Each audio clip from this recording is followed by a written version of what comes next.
Career का क्या होगा, मेरे स्टार्टअप का क्या होगा, उन्होंने शाहीन बाग की महिलाओं को चुना। शाहीन बाग में जो आंदोलन करती महिलाएं बैठी थी ना एनआरसी सीए के टाइम पे, खौफ का माहौल तो तब से शुरू हो गया था। वो तो बीच में कोविड आ गया, नहीं तो वो उस टाइम पे पता नहीं क्या ही हो जाता। खौफ का माहौल तब से ही शुरू हो गया था, वो टाइम टू टाइम कंटिन्यू हो रहा है। एक दो तीन महीने के गैप में वो लोग कुछ ना कुछ आपको एक चुटकुला दे रहे हैं डराने के लिए। तो तब से जो स्वरा भास्कर जी है, she was very active, Mumbra में भी आ चुकी हैं और हर जगह पे देश में अलग अलग जगह पर जाकर के स्वरा भास्कर और उनकी टीम एनआरसी सीएए के लिए बहुत फाइट किया। तो आप लोग इनको जोर से तालियां बजाइए। You know why? Because she is not a Muslim. ये जब कोई जो गैर मुसलमान नहीं होता है, बट वो जब माइनॉरिटीज के लिए खड़ा होता है ना, तो ये बहुत बड़ी बात होती है। हमने ये चीज अवार्ड अंकल में देखी, इसलिए मुमरा बसा वाले अवार्ड अंकल के साथ खड़े थे, हैं और रहेंगे। And trust me, she is one of them, जो सेक्युलरिस्ट माइंडसेट को रखती हैं और उसी को फॉलो करते हुए पिछले 4-5 सालों से माशाल्लाह she is very much into social work, social field, awareness, women empowerment and what not. So I think स्वरा जी, आपका सभी लोग कितने टाइम से वेट कर रहे थे। ऑफ कोर्स बहुत बारिश हो रही है, बट यहाँ तक आप आए हुए हैं। Thank you so much. एक बार जोरदार तालियां हो जाए। And now everyone is waiting for you, for your voice. So let's have a big round of applause for the one and only Swara Bhaskar.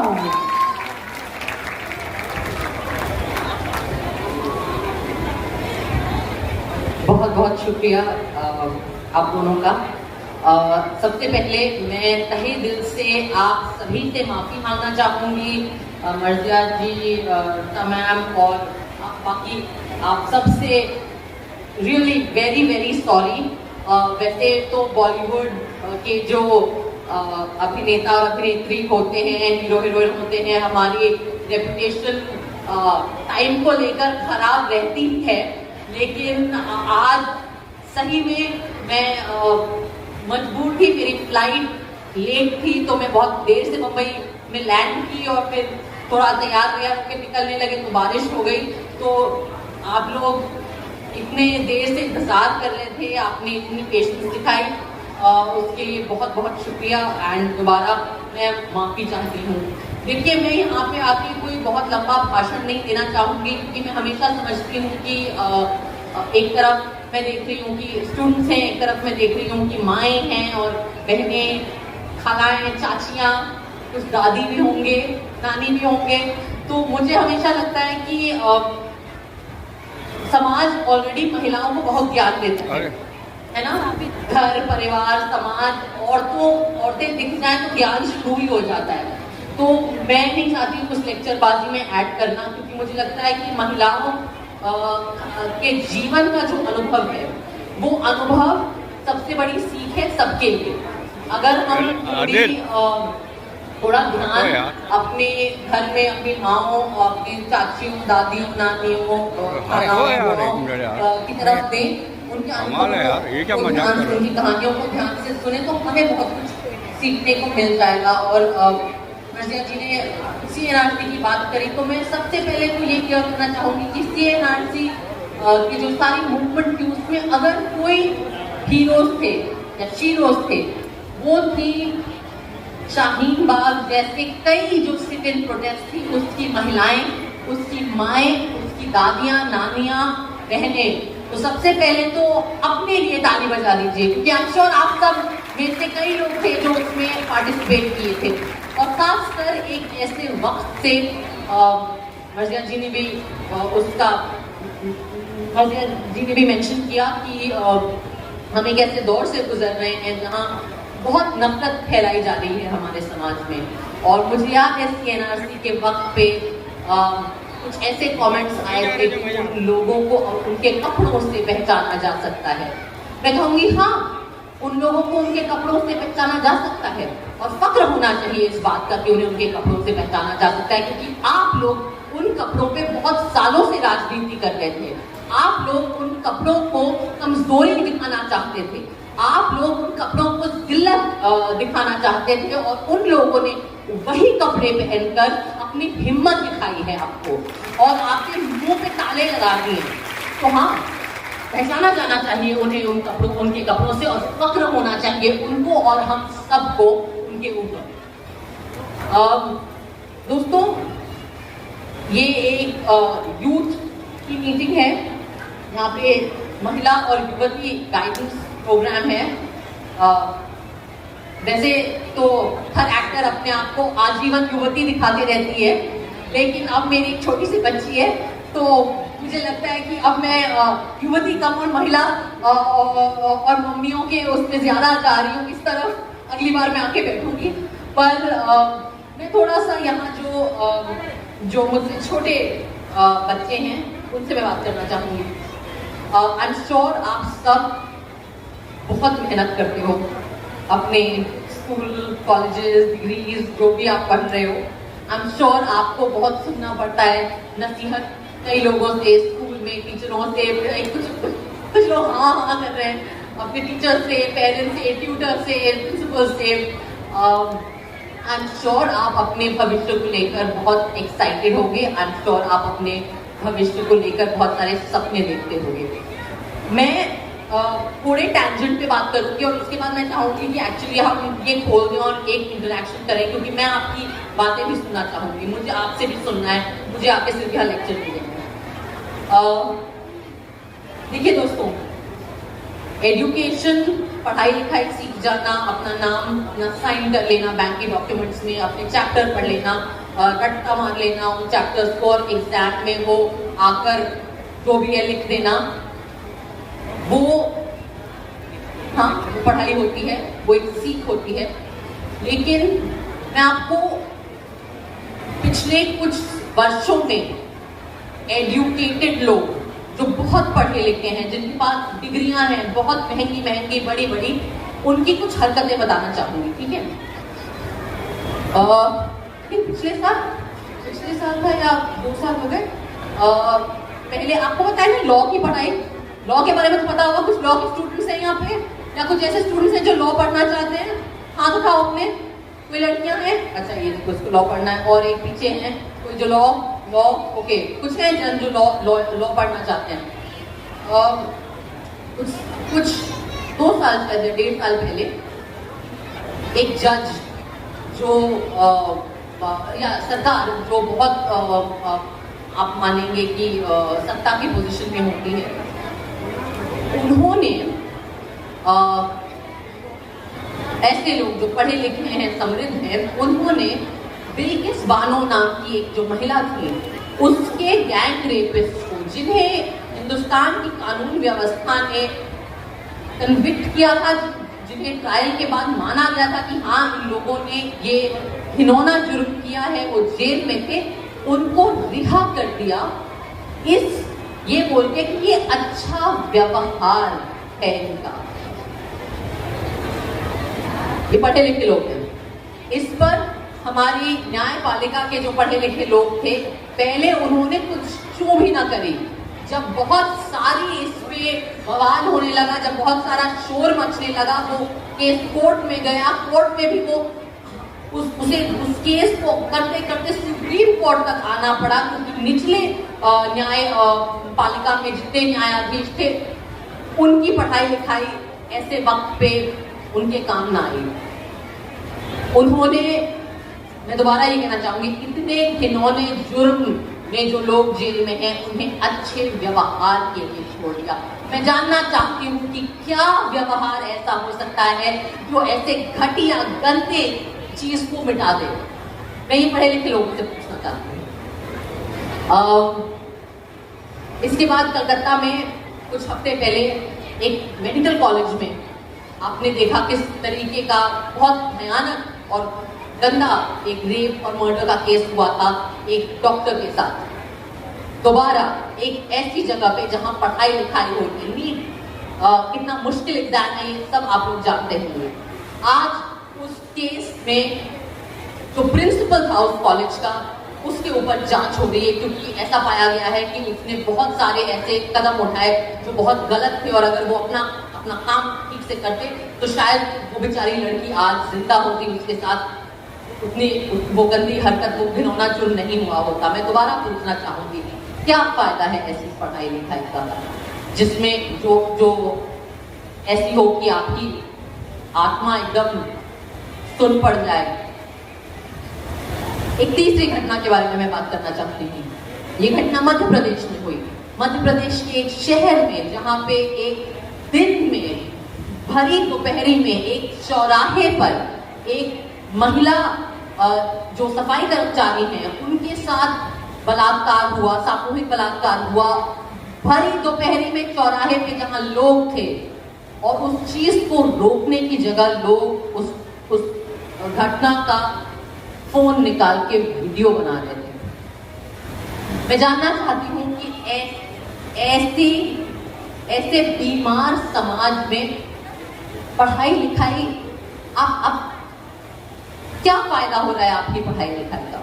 मैं आपसे इसलिए ये बात कहती हूँ क्योंकि हमें बहुत एडवाइस मिलती है पढ़ने लिखने के लिए, लेकिन आज मैं इस मंच से ये जरूर कहना चाहूंगी कि अगर आपकी पढ़ाई लिखाई के पीछे ईमान नहीं है, अगर आपकी पढ़ाई लिखाई के पीछे अच्छी नीयत नहीं है, अगर आपकी पढ़ाई लिखाई आपको एक अच्छा इंसान नहीं बनाती, अगर आपकी पढ़ाई लिखाई उस मौके पे जहाँ कुछ आपकी आंखों के सामने गलत हो रहा है आपको ये हिम्मत नहीं दे रही कि आप अपनी आवाज उठाएं, तो आपकी पढ़ाई लिखाई का कोई फायदा नहीं है।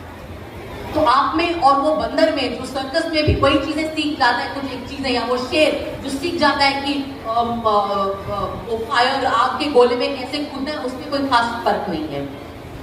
पढ़ाई, कोई भी पढ़ाई लिखाई हमारे ईमान को और जागरूक करना चाहिए। किसी भी पढ़ाई लिखाई को हमारी आत्मा को और मजबूत बनाना चाहिए, और साफ बनाना चाहिए, और पाक बनाना चाहिए। अगर आपकी पढ़ाई लिखाई वो काम नहीं कर रही है तो उसका कोई फायदा नहीं है।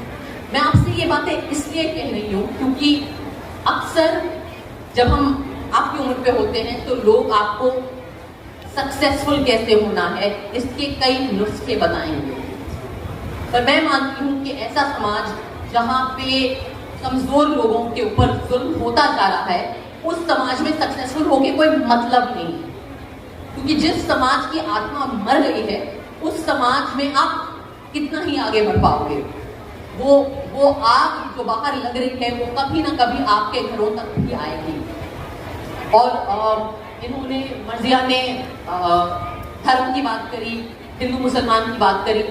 मैं सिर्फ ये कहना चाहूंगी कि देखिए, हमारी पहचान कुछ भी हो सकती है, और पहचान एक ऐसी चीज है जो एक तरीके से आपके हाथ में नहीं है। वो आपकी किस्मत में लिखा था कि आप किस परिवार में पैदा होगे, कहाँ पैदा होगे, आपका धर्म क्या होगा, आपकी जात क्या होगी, आप कौन सी भाषा बोलेंगे, और आपको किस देश का निवासी बताया जाएगा, आपकी पासपोर्ट पे कौन सा स्टैंप लगेगा। ये एक तरीके से किस्मत है। ये हमारे, या उसे आप एक्सीडेंट बोल दें, या किस्मत बोल दें, या भगवान का किया बोल दें, इसमें आपकी कोई मेहनत नहीं है। तो इस चीज के लिए ज्यादा, मतलब ठीक है, आप जो है उसका हम सबको गर्व होना चाहिए, लेकिन इसके ऊपर ज्यादा इतना तवज्जो देने की जरूरत नहीं है। क्योंकि अगर आप अपनी पहचान पे इतना जोर देते रहें कि आप ये भूल जाएं कि आप एक इंसान हैं, आप पहले एक इंसान हैं, तो फिर उस पहचान का भी कोई फर्क नहीं होता। और आज हम उस पहचान की राजनीति अपने देश में देख रहे हैं, और हम वो राजनीति जो पहचान को लेकर इतनी फोकस्ड हो कि वो अपनी इंसानियत भूल जाए, उसका क्या हश्र होता है वो आज हम सबके सामने है। तो इसलिए मैं ये कह के अपनी बात यहाँ खत्म करूंगी, और उसके बाद आपसे मैं इंटरेक्ट करना चाहूंगी कि